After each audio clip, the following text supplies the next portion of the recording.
welcome. Today we are having a very special edition of Story Talkies. We have with us Atul Jalan. He's a mesmerizing storyteller. I've been hearing his stories for many years, and he is a serial entrepreneur, and he's also a futurist. He loves to look at what's going to happen, and we have been seeing a lot of his interesting takes on LinkedIn. We have been, and his latest book, Where Will Man Take Us, is something which is a mesmerizing read, and we are really honored to have him at Story Talkies, the conversations that matter. Welcome, Atul, and our pleasure to have you at Story Talkies. Pleasure is all mine, Nidhi.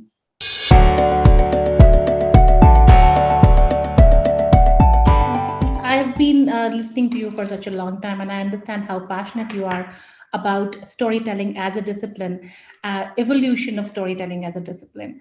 So, why won't you tell us about what you think is so important in storytelling, especially the way humans communicate with each other? Language is unique to us, and what it does is not gives us only a way to communicate, but with language comes the way to think. With language comes the way to form abstract thoughts and see and narrate and feel things that we have never seen or would never see in our lives. And I think this faculty of ours with language and what comes with it in terms of abstract thinking and thought is what made us storytellers. I've often seen that, especially entrepreneurs, you would see any kind of successful people, actually, leader in any kind of field, to be very master storytellers.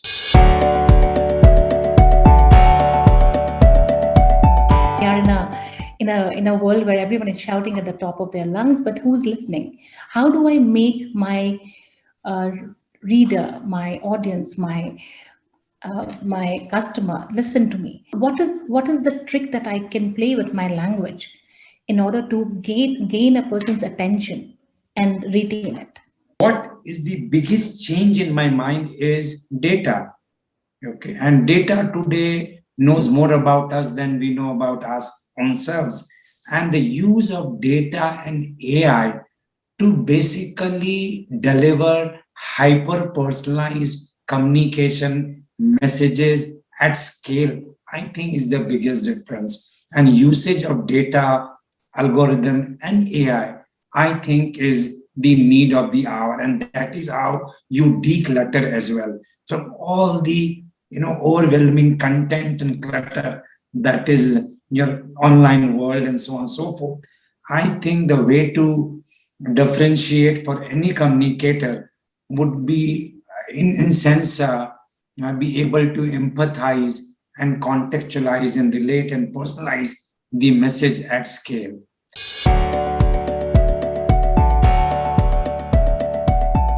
So, what would you tell to the marketers who are using the advanced mechanisms to get to understand the customer, but in terms of creating messages, what would be your advice to them? Data gives you that fine insight and intimate understanding of your target audience. And marketeers today will have to be using data, and they are. In fact, most of the AI dollars across the board, across industries, Nidhi, is actually going to the CMO or marketing function. Personalization is the key to stand out. Personalization is the way by which you endear your message, your brand to me. And that is the way to build a long term, sustainable, I think, emotional bond between yourself and your target audience.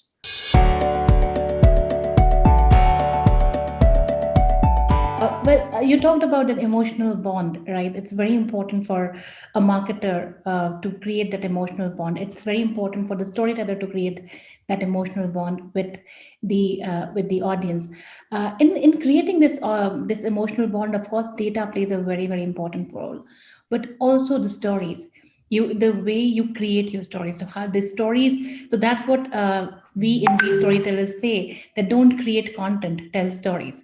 How important it is for marketers to tell stories and not just create content. Nobody wants to hear facts. People want to hear stories.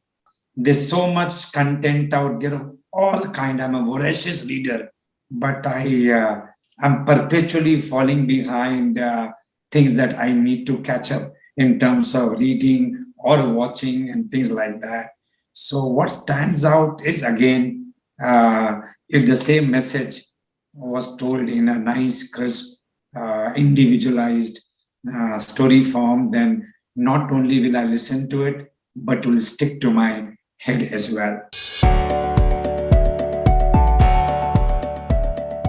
Let's talk about a bit about your book. Here you talk about technology, but it doesn't sound as if you're talking about technology. It talks about a person sitting next to me and talking to me. So your style of writing, your the way you envision a story, how do you envision that? What's your thought process when you're writing something? Exactly think uh, I'm telling a story to my friend. I'm imagining I'm speaking to someone. And I think that kind of maybe shows in my writing as well.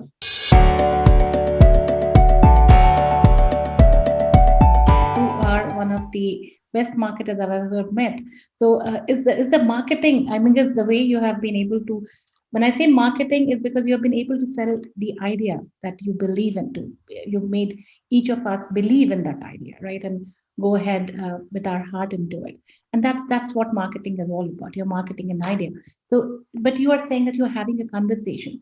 In marketing, also, isn't it about building conversation as against trying to sell my product? People buy passion, people buy stories, people don't buy product. Apple does a fantastic job of telling stories, right?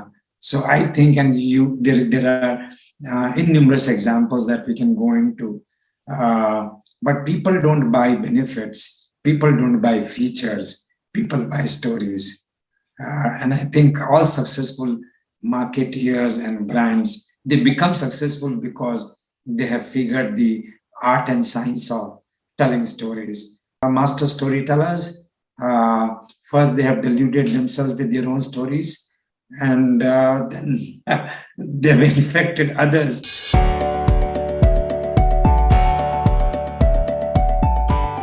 What would be your guidance to us people who are trying to build a company at this in this kind of environment where all that we knew is it's time to unlearn and learn something new altogether. The environment is changing, the way people work together is changing, everything is technology. The physical connect has reduced, has gone down. Digital is the world that is out there.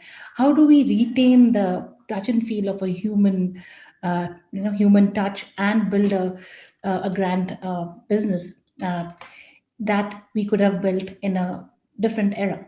Pandemic has further accelerated all those trends. In any way, we were right in the throes of change. And then this pandemic comes, which I think has fast forwarded those trends by 10 to 15 years. Why I think as an entrepreneur, it is the best time for multitude of reasons. Number one, I think everything and everything around us is being reimagined. I think everything is out there for grabs. Everything is out there to be reimagined. What a wonderful opportunity is that. And then the capital is available today. There are enough role models available today. So I don't think entrepreneurs had ever had so much, so good, so much happening for them. What would be your two bits of advice? To you've been you know the ropes, you know where people gently trip and fall. So can you help us not fall there? I can tell you is be clear about your source of your motivation, because I think that kind of provides you the purpose and the identity. My source of motivation was joy of creating and my fierce sense of independence. And entrepreneurship gave me that independence. We talk about passion a lot when people talk about entrepreneurship. Of course, you need to figure your ikigai, as it were. But I think one lesser known virtue that, or very important virtue, which is spoken less about is the enduring virtue of perseverance. And it's a life, entrepreneurship like life is a marathon, not a sprint. And going back to my earlier point, if you are clear about your source of motivation, then persistence and perseverance comes from there.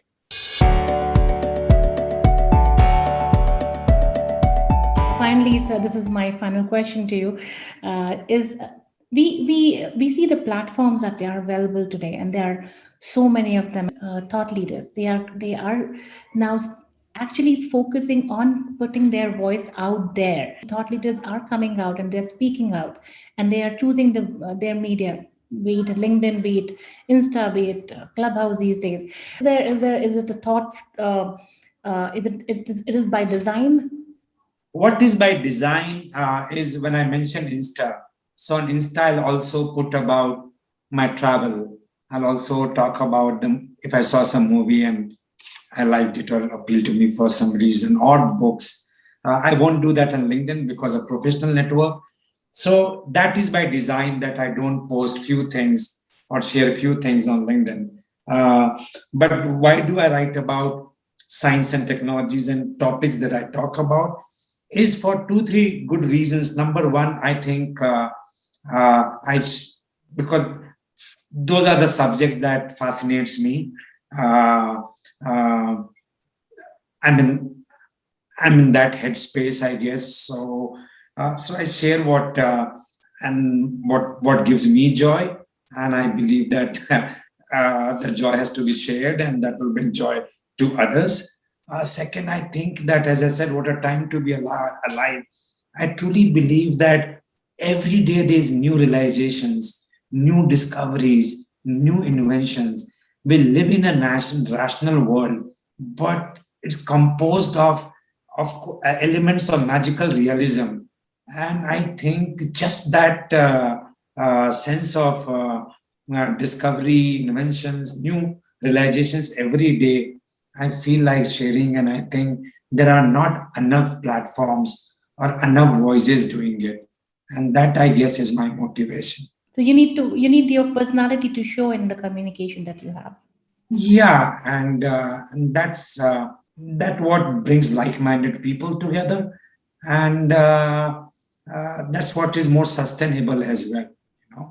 My personal handle has to be about me and what interests me, and within the context of catering to different kind of use case scenarios, as it were. It was wonderful talking to you, Atul, and I must end by telling you that I went to your atuljalan.com and I read that story about Cuba. You know, Ah, it was something I really, really loved it. And what I loved about it is that, uh, Cuba, the whole socialist thing, and being a businessman, being the typical bourgeois, right? And looking at the socialism and appreciating it, imbibing it, that was really wonderful. And I think that's what you bring for people like us to look at the power of observation and using it in the way you communicate. So thank you very much. Thanks a lot for speaking with thank me. you.